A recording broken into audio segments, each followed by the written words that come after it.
এটার কারণ একমাত্র শুধু কাল এই গ্রামে কবিরা ও মরিবিড়িয়া গ্রামের ফুটবল মাঠে শামীম আহমেদ ডায়মন্ড হারবারের অবজারভার সে আসতে চলেছে, তার কারণে এগুলো করা হচ্ছে। সে আসলে আর কি তার চোখে না যেন এগুলো পড়ে, আইএসএফের পতাকা, আইএসএফের পোস্টার, তাই এগুলো করা হয়েছে।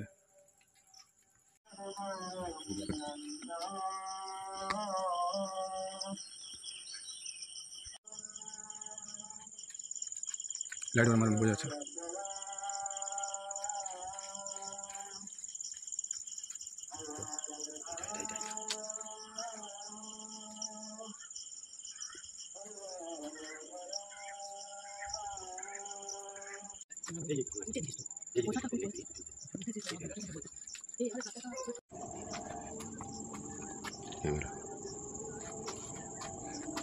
আজও কি খেয়েছে রে?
কত বোঝা যাচ্ছে?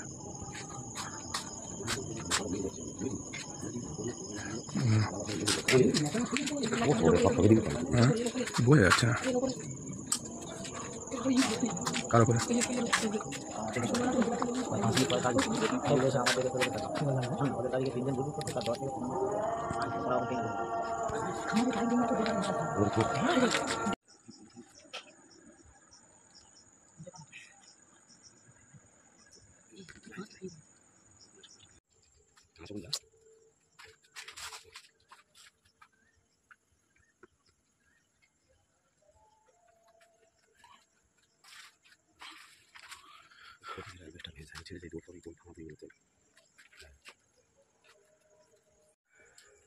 ডায়মন্ড হারবার বিধানসভার ১ নম্বর ব্লকে বাসুলডাঙ্গা অঞ্চলে মরিবেড়িয়া ও কবিরা গ্রামে অভিষেক ব্যানার্জির বাহিক বাহিনীর অত্যাচার।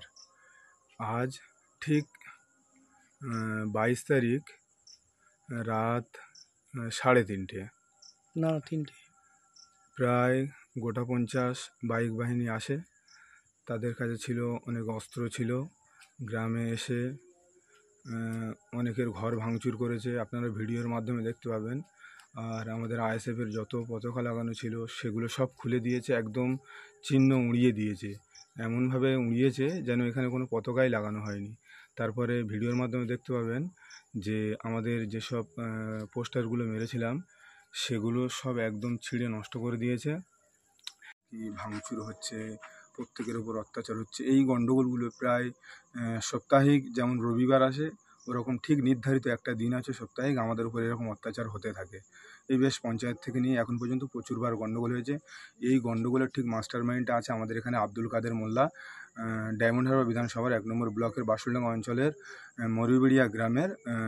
আপাতত সে দায়িত্বশীল, ভোটে তো হেরে গিয়েছিল, তারপরেও জোরজবস্তি যেমন এরা আর কি ছাপ্পা টাপ্পা করে জিতে আছে আর কি, সেই এগুলো করাই আর কি।